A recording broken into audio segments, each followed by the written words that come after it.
నేను అన్ని ఒప్పించుకున్నాను, వాళ్ళు ఒప్పుకోలేదండి. అది నా తప్పు కాదు కదా. ఒప్పించుకున్నాను ఒప్పుకోలేదు అని అంటే వాళ్ళు ఒప్పుకోలేదనే కదా. కూడా లాక్కుని అమ్ముకున్నారు వీళ్ళు. మళ్ళీ చెప్పండి ఏమైంది? నా మెల్ల ఉన్న గోల్డ్ చైన్ తీసేసుకుని అమ్మేసుకున్నారు వీళ్ళు. ఎవరిచ్చారు గోల్డ్ చైన్? అఘోరం నాకు ఇచ్చిన చైన్ ని తీసుకుని అమ్మేసుకున్నారు వీళ్ళు. అదేమంటే నేను పడేసానని చెప్తున్నారు మీకు. ఎక్కడ అమ్ముకున్నారు? అమ్ముకున్నారు. నిన్నటి వరకు మీరు అఘోరి అమ్మతోనే ఉన్నారు కదా, ఎప్పుడు అమ్ముకున్నారు వాళ్ళు? పొద్దునండి రూమ్ లోకి వచ్చాక. వ్యక్తి అమ్మాయి చేత లాగించుకొని వీళ్ళు అమ్మేసుకున్నారు. ఇప్పుడు చైన్ లేదా మీ దగ్గర? అంటే మీరు చైన్ కొనందుకు బాధపడుతున్నారా, లేదంటే అఘోరి అమ్మకు దూరంగా ఉన్నందుకు ఏడుస్తున్నారా? అఘోరి అమ్మకు దూరం చేసినందుకు బాధపడుతున్నాను. చైన్ గురించి మీకు చెప్పాలి కదా నిజాలు, మరి అందుకని చెప్తున్నాను. ఓకే, సో ఇప్పుడు అఘోరి అమ్మతో కాంటాక్ట్ లో ఉన్నారా ఇంకా మీరు? చెప్పడానికి కదా, అందుకని చెప్తున్నాను. చెప్పండి, అఘోరి అమ్మతో కాంటాక్ట్ లో ఉన్నారా ఇంకా? అలా కాదు, ఇలా చెప్పండి ఇలా చెప్పండి అని పాయింట్ మాట్లాడుకుని వాళ్ళు ఏం చెప్తున్నారో తెలీదు. నెంబర్ 1 వాళ్ళు వాళ్ళకి సపోర్ట్ గా అంటే వీళ్ళకి సపోర్ట్ గా మాట్లాడారు కానీ నాకు అసలు న్యాయం చేయడానికి ఏం మాట్లాడలేదు. నీకేం న్యాయం కావాలి? వెళ్ళిపోతా. చదువుకుంటా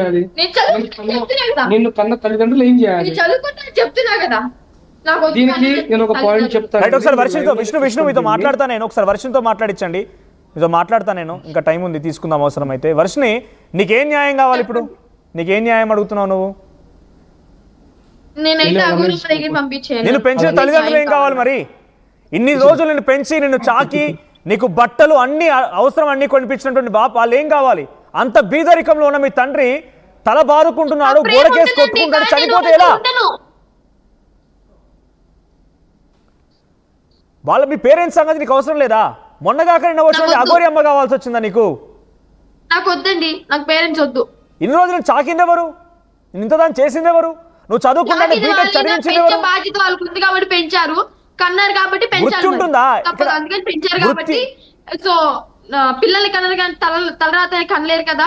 ఎవరు డెసిషన్ ఎప్పుడు పడుతుంది చెప్తుంది. మీరు కుంభమేళ చూసుకుంటే కూడా చాలా. ఏంటి మీ అమ్మ నాన్న వృత్తి చేస్తారంటున్నారా? నిన్ను చాకింది వృత్తా? అది వృత్తి అంటారా? వాళ్ళ బాధ్యత కాదా? వాళ్ళ బాధ్యత అంటున్నాను, కన్నందుకు పెంచడం వాళ్ళ బాధ్యత. అవును, వాళ్ళు చెప్పింది ఇప్పుడు వినండి కాస్త మీరు. కాదండి, ఎవరి డెసిషన్ ఎప్పుడు ఎలా మారుతుందో తెలియదు కదా. నా మనసులో డెసిషన్ అలా మారిపోయింది. ఇప్పుడు మీరు చెప్పండి, మీరు అఘోరి అమ్మ దగ్గరికి వెళ్ళి ఏం సాధించాలనుకుంటున్నారు? మీ లక్ష్యం ఏంది? మీరు బీటెక్ చదివి ఏదో సాఫ్ట్వేర్ ఉద్యోగం చేయాలనుకున్నారు, ఎక్కడో మీరు మంచిగా పని చేస్తానంటున్నారు, మంచి చూడడానికి గతంలో ప్రీవియస్ హిస్టరీ చూస్తే మోడర్న్గా ఉన్నారు, అంత ఫ్యాషనబుల్గా ఉంది. ఇప్పుడు అఘోరి అమ్మ దగ్గర మీరు ఏం సాధించాలనుకుంటున్నారు? ఈ 10 రోజులుగా ఒక్క విషయం చెప్పండి, అఘోరి అమ్మ దగ్గర మీరు సాధించింది. అక్కడికి వెళ్ళి నేను సాధించగలిగాను, ఇలా ఉన్నాను, ఒక విషయం చెప్పండి. నేను నేర్చుకోవాల్సిన విద్య నేర్చుకున్నాను. ఏంటి మీరు నేర్చుకున్న విద్య ఎవరికి ఉపయోగపడింది? మీరు నేర్చుకున్న విద్య ఎవరికి ఉపయోగపడింది? నాకు ఉపయోగపడితే 10 మందికి ఉపయోగపడుతుంది. ఏంటి 10 మందికి ఉపయోగం ఏంటి చెప్పండి? అది పోనీ మంచి చేయాలని నేర్చుకుంటాం కదా. మీరు చేసిన మంచి ఏంటి? అఘోరి అమ్మ మీరు ఇద్దరు కలిసి చేసిన మంచి ఒకటి చెప్పండి. ఇప్పుడు మంచి చేసినా చెడు చేసినా నాకైతే మా ఫ్యామిలీతో ఉండాలని లేదు. నేను అఘోరి అమ్మతోనే ఉంటానండి. సరే పోనీ కాసేపు అలానే అనుకుందాం. నాకైతే న్యాయం జరగట్లేదు. కాసేపు అలానే అనుకుందాం.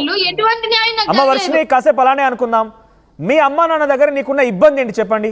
మీరు మొదటగా అఘోరి అమ్మ రాకముందు కూడా ఈ యొక్క విధానంలోకి వెళ్తానంటే మీ అమ్మ వాళ్ళు ఒప్పుకున్నారా లేదా? మీరు వెళ్ళి ప్రాక్టీస్ చేశారా లేదా?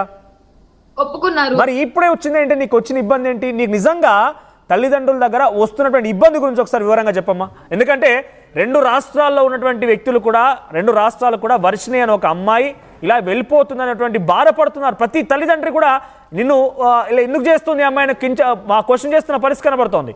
నీకున్న బాధ ఏంటి చెప్పు నీ తల్లిదండ్రుల దగ్గర? నాకున్న బాధ ఒకటే, నా ఇష్టాన్ని వాళ్ళు కాదంటున్నారు అంతే. మీ అమ్మ నాన్న దగ్గర నీకున్న బాధ ఏంటమ్మా? అదే అండి, నా ఇష్టాన్ని వాళ్ళు కాదన్నారు, ఒప్పుకోవట్లేదు. అదే నాకున్న బాధ.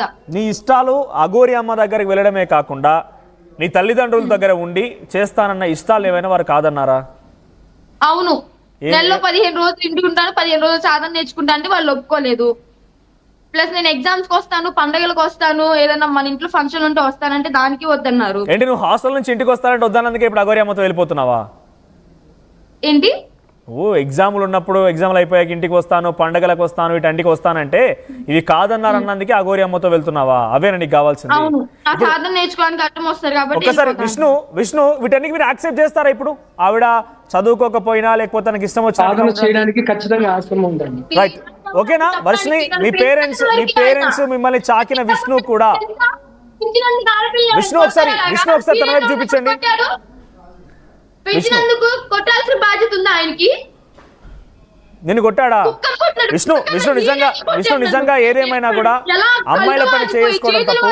రక్తాలు వచ్చినట్టు నేను పీరియడ్ లో ఉన్నప్పుడు నా పొట్టులో కొట్టి, నడుము మీద కొట్టి, ఆ దెబ్బలు తిన్న నాకే తెలుస్తుంది ఆ బాధ, మీకెవ్వరికి తెలియదు. అనుభవించింది నేను కదా ఆ నొప్పులన్నీ. ఎప్పుడైనా చెప్పావా అమ్మా ఈ విషయాలు? ఆడద్దు. 21st night నేను మంగళగిరి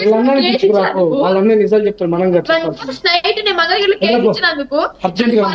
మా నాన్న మా అన్నయ్య లాక్కెళ్ళిపోయారు. ఇప్పటికీ వాళ్ళకి ఇచ్చిన గోర్లు కాటాలను నేను ఆ ఒంటి మీద మీకు చూపిస్తాను. కాదమ్మా, ఈ విషయాలన్నీ కూడా గతంలో ఎప్పుడు మీ అమ్మ నాన్న చెప్పుకోలేదా? చెప్పుకున్నానండి, కానీ